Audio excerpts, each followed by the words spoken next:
I have been in this kitchen all day long. Let me show you what I've been doing. I have been restocking the freezer, restocking my pantry. I've been making some baked goods. Let's go ahead and get started, y'all.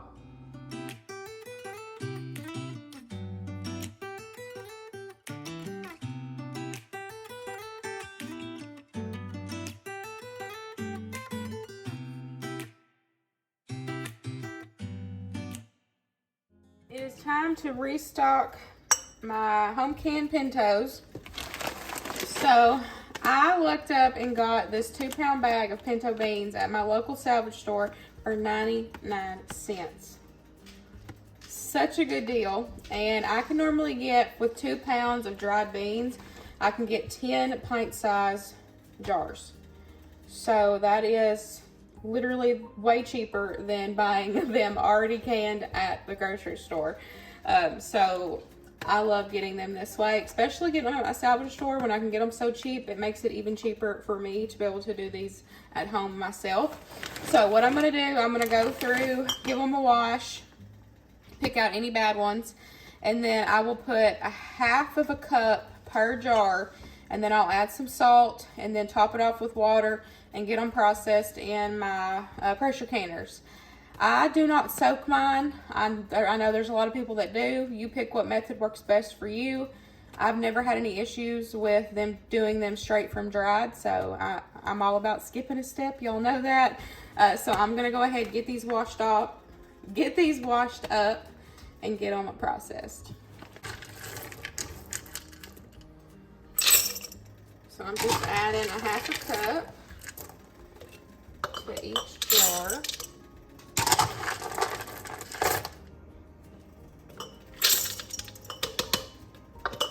And then we'll just add our salt and top it off with water.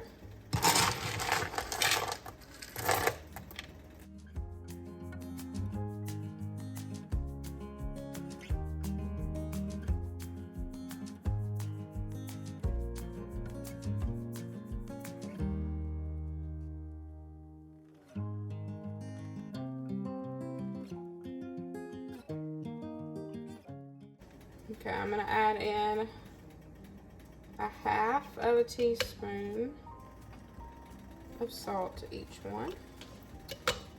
And then after I add the water, I'll debubble and then get the lids and the rings on and get them processed.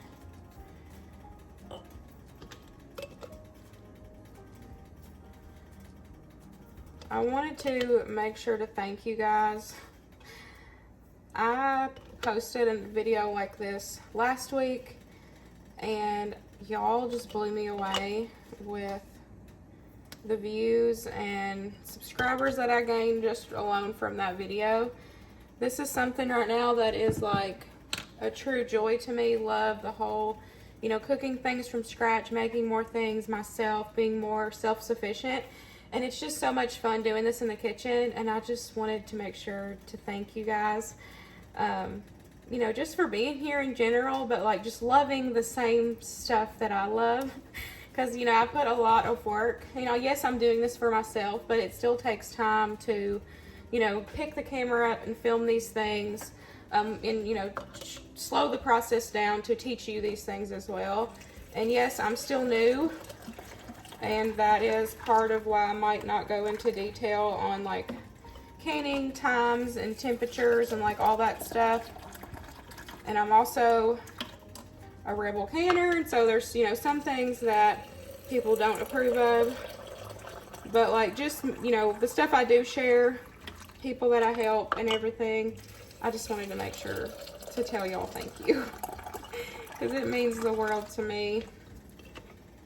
This is extra income for my family, being able to, stay home, be the homemaker, but also share my life online. And it's truly a blessing, but it is a lot of work.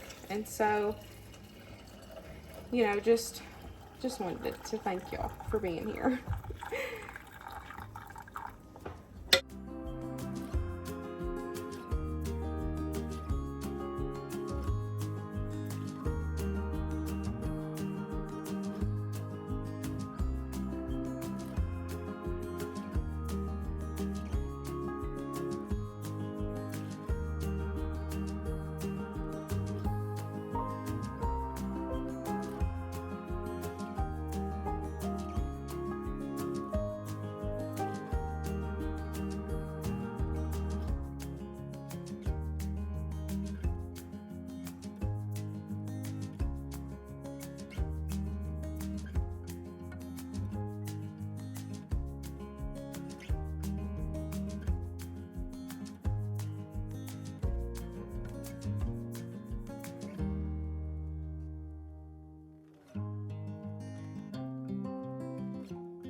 I just pulled my loaves out of the fridge. I let these do an overnight proof in the fridge. I've only done this one other time, so normally I just, do it all on the counter, let it proof, and then bake it from there. So this one is cheddar jalapeno, and this one's just a plain one. I did add a little bit of wheat flour to these as well to test that out. I've not worked a lot with wheat flour, but this is just like the basic Dutch oven loaf that I've shared so many times on my channel. I just did it last night, but we'll get those baked in a little bit. So last night before I went to bed, I cooked up about 2 cups of long grain white rice. I just let it completely cool, and then I just put it in the fridge. And I'm just going to put it on these mats, and then just get it in the dehydrator. And then you have minute rice whenever you need it.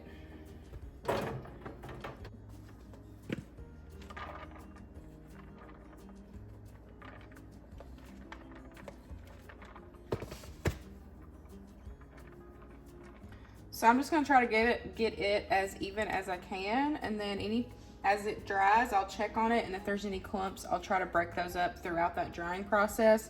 That way you're left, with just little individual pieces of rice. Sometimes they clump together and I might miss it, but the last batch, even if they clump up, it still, does well in the microwave. So I just try to get it as even as possible.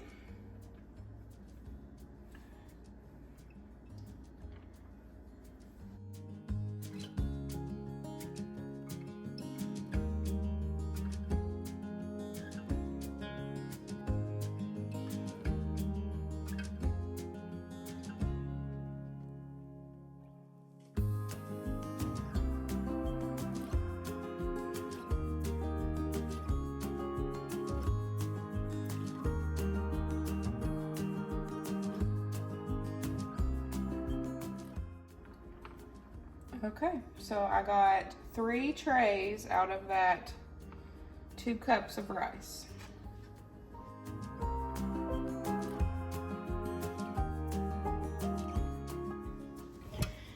I'm going to start a batch of milk and honey loaf, but I'm going to turn this into cinnamon roll bread. We've been doing bagels for a while. We're going to change it up and make some cinnamon roll bread. So that is just my yeast, milk, water, and sugar. I'll let that yeast bloom.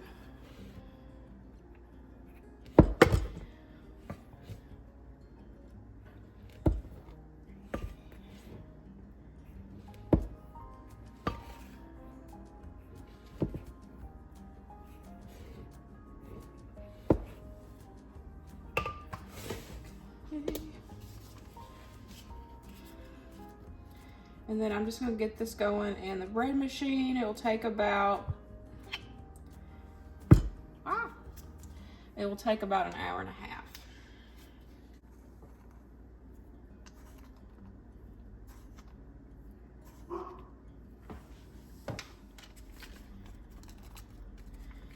And then while this is going, we will work on something else. My Dutch oven's ready, so I'm gonna go ahead and get this loaf in. Please don't stick, please don't stick. Yay.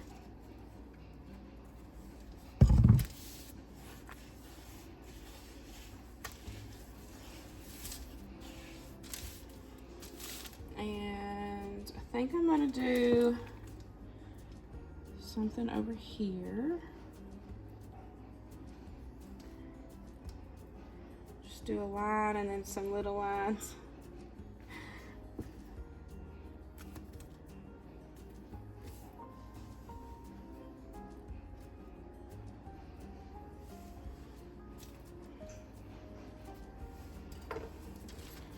And get it in my Dutch oven.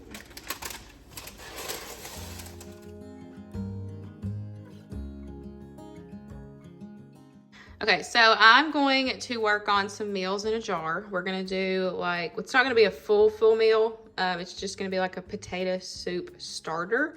Mine's not gonna have any dairy in it. That's why it's just a starter, because you can dump these ingredients from the jar into a pot, and you know, you can add your dairy and proteins, whatever other ingredients you want or like to add to your potato soup. This is just gonna be a starter jar just to help you out, already have everything together. And I had seen somebody do this on TikTok, and I was like, that is such a good idea. Now, if you are fine with canning dairy, you know, a lot of people I've seen just make a whole batch of potato soup and they can it. Dairy is not something that I'm fully, like, just all in yet. I have done cream of mushroom soup, which I honestly love that, but the only dairy in that is in the butter. Butter to me is not an issue because I leave my butter out, so canning stuff with butter in it is okay for me. But like adding heavy cream or milk or something like that and processing it, home canning it, is not, I'm not comfortable with just yet. So when I seen, you know, that you could do the potato soup starter, we love potato soup, and this would be perfect, you know, because I don't always keep celery on hand, and, you know, sometimes it's hard to find potatoes. So, you know, I home can my own potatoes, but, you know, it's nice sometimes where you can just go and, you know, get a jar of something that you want, add a couple more ingredients, and be able to have a full meal to be able to feed your family. So I'm not sure how many this is going to do. This is all the potatoes that I have, so this is what we're working with today. I went downstairs and got some chicken broth. We've got celery, carrots, onions, our onion, and then our potatoes. And then seasonings, I think I'm just going to stick with my homemade dry onion soup mix. Keep it basic. Whenever I go to make this, you know, like I said, I'll add my dairy, my protein, and, you know, I can add more seasonings if need be. But this is just going to be a start, you know, to have a yummy potato soup. I've cut up my carrots, my celery, some onion, and then I've got my potatoes. I just peeled, washed. I did soak them for a little bit. I did these first and soaked them, rinsed them a couple times while I was getting all the other veggies prepared. I think it helps with the starch and the cloudiness in the jars for the potatoes. I do that the same way if I'm just canning like plain potatoes. So I'm gonna layer everything in the jars. And then, like I said, for seasoning wise, I'm just gonna use some of my dry onion soup mix. It's got a nice variety of flavor there. And then of course, we'll also get some flavor too from the chicken broth that we're gonna add in. So if I can find something similar, like a blog similar to this, I'll have it linked down below, but I'm not following any recipe. I'm just following my heart. So let's put this together.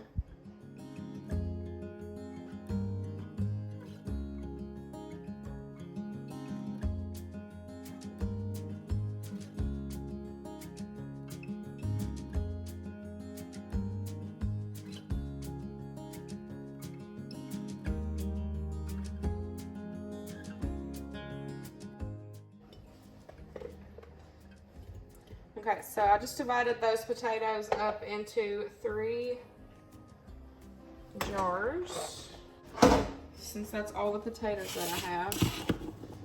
And then I'm just gonna go in with like a handful of each veggie.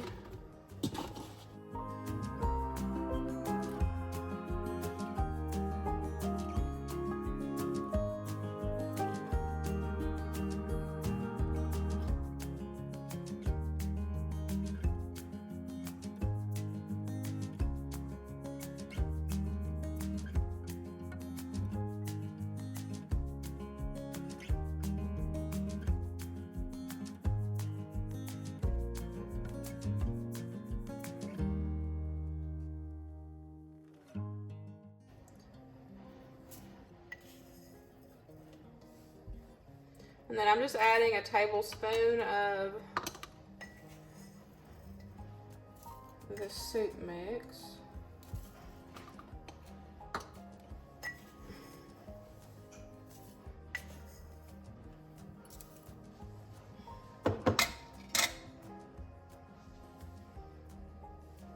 And then I'm just going to top each jar with this chicken broth.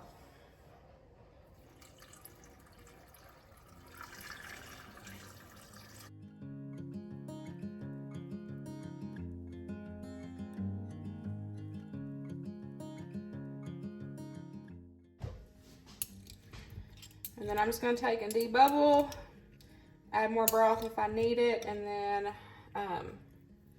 wipe the rims, put the lids and rings on, and get these in the canner.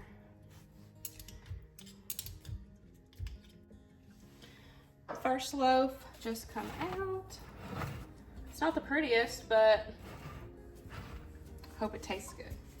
That one was the jalapeno cheddar.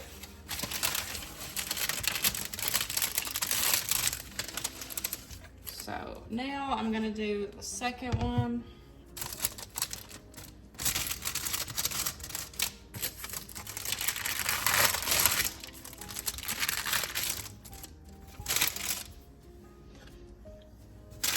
And I think this one I'm just gonna do right down the middle of each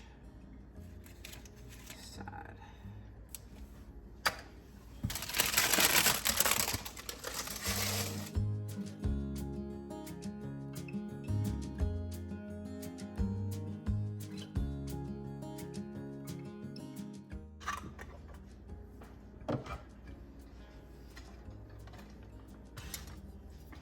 Don't forget that I am an affiliate through 4 Jars.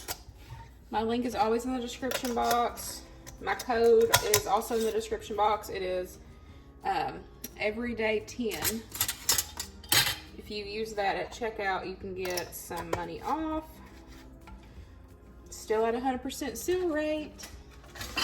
Love their lids. So I'm going to get these in my electric pressure canner. So since there's not any meat or anything in here, I'm gonna process these for the longest time of whatever veggie has the longest time, if that makes sense.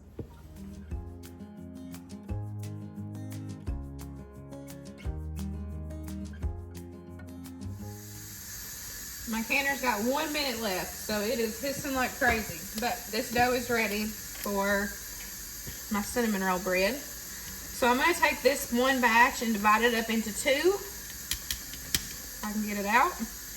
And I'm gonna do just like I would cinnamon rolls, but instead of cutting them, we're gonna do it a little different.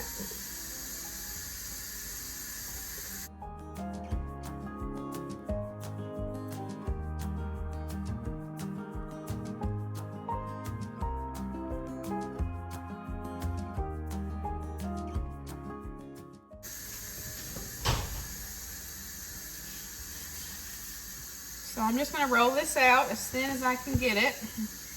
And then I'm just gonna put my butter and brown sugar and cinnamon mixture in.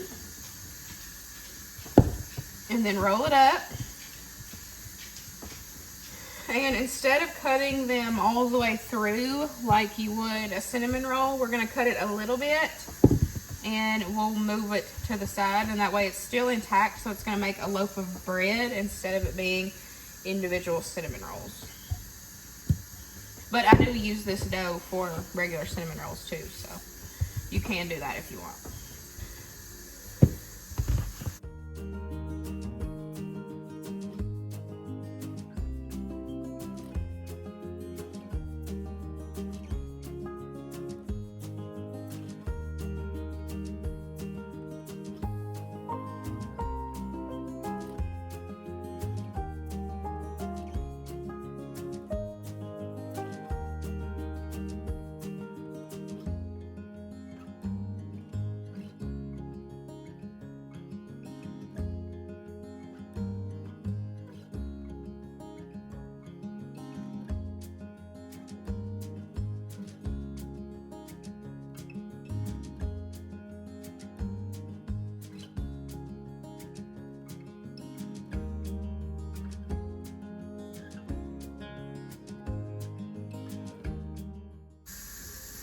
And then I'm just gonna roll it just like you would cinnamon rolls.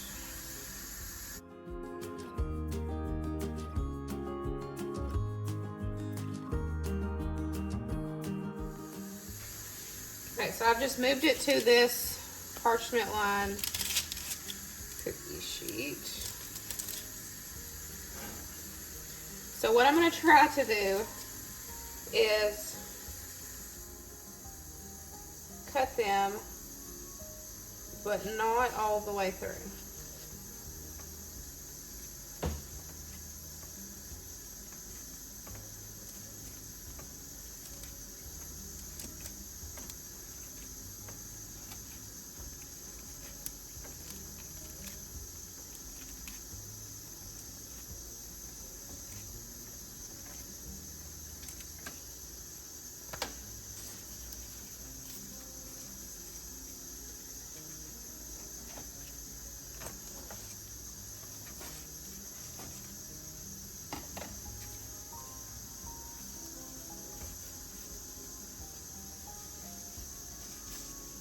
And then I'm taking every other one and I'm kind of just like, you know, moving them to the side. That makes sense? Am I saying this right? I don't know how to describe this to you guys. You're going to do the opposite. So, you know, I did that one this way. So this one will go this way. This one will go this way.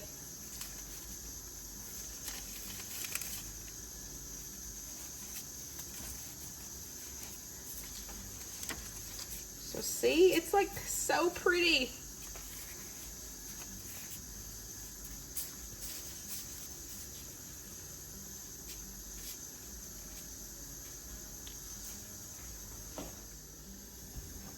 I'm going to kind of turn it a little bit where y'all could see it a little bit better, if that makes some sort of sense.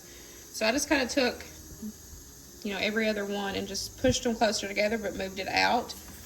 So they're still all intact at the bottom, but you just made the slits at the top. As you can see, everything is still connected. It's just the way that you move it. So I'm going to brush this with a little bit of heavy cream. You can do egg wash if you want, or you don't have to do anything at all. I'm going to do some cream and then just get these put in the oven.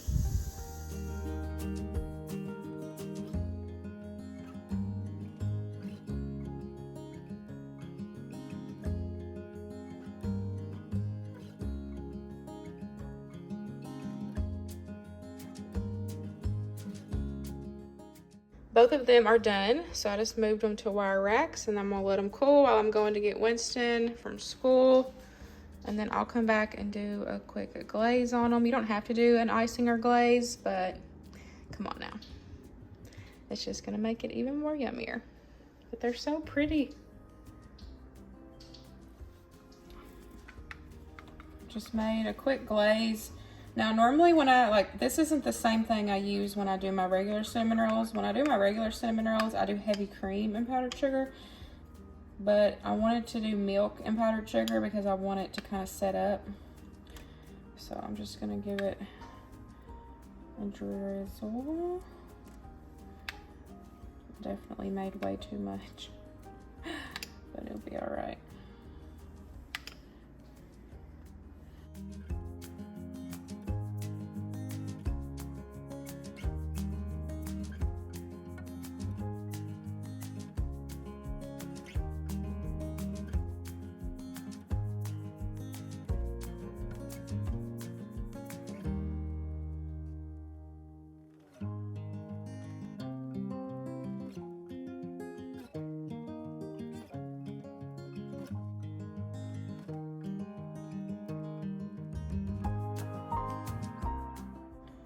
And that is it. I will definitely be sharing this since I made 2 big ones, but I'm excited.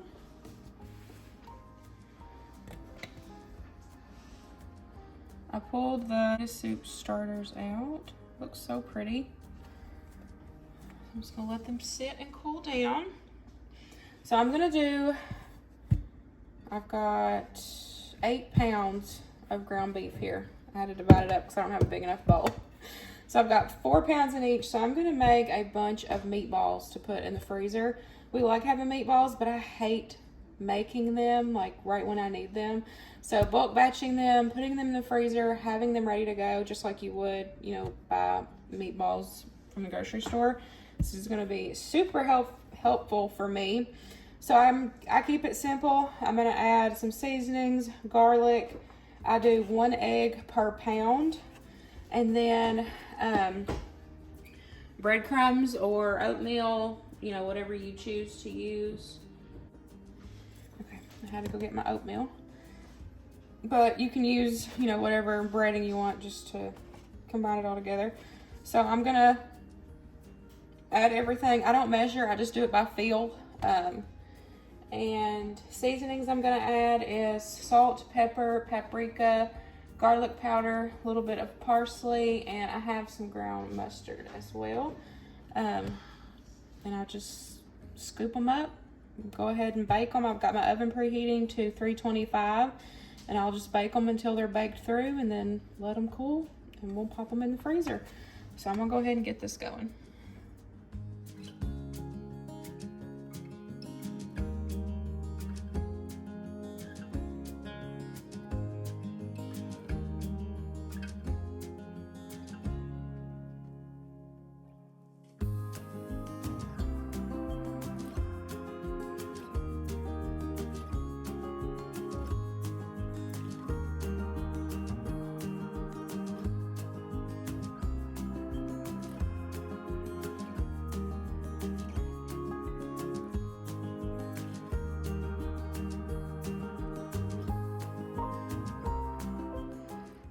This is the first round of meatballs about to go in the oven.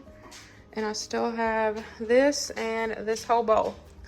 I think I underestimated the amount of hamburger meat that this was gonna be. So I'm gonna do 2 pans of this, and then whatever's left, I think I'm gonna do like patties. That way we can have like Salisbury steak, you know, already kind of pre-cooked and ready to go in the freezer. And then all I gotta do is pull them out and, you know, be able to dump them in the crock pot, gravy, whatever. You know, I can do them on the stove, whatever the case is. But we'll see how many meatballs and Salisbury steak we end up getting. Got the last of the meatballs in the oven. They're finishing up. I did more patties, but I've got these patties that will be put in the freezer. Luke said, "Hey, what's for supper?" I didn't plan that far because I've been busy in the kitchen. So I took 3 of the patties and I added some of my brown gravy mix in there. A little bit of extra pepper. I just shared this recently, so I'll have that video linked down below. It is so good. This is my first time doing it as just like the gravy mix. Other times I had added it into recipes, but I mixed it in and it tastes so good. So we're gonna do some of those, and then I got some peas, but I need some other side, so I'll throw together something. But hey, at least we had this done so that way I could throw some quick supper together. Sometimes that happens. I just get in the zone and I'm in the kitchen all day long and it happens. Y'all, this is probably the best batch of minute rice that I've made. That just goes to show you that practice, it doesn't make perfect, but the more times you do something, each time it's going to be a little better. And this is the best batch of minute rice that I believe I have made. So my tip for you, if you're wanting to do the rice, is to make sure it's like a day or 2 old and cold, because this turned out absolutely perfect. Like there's no clumps or nothing.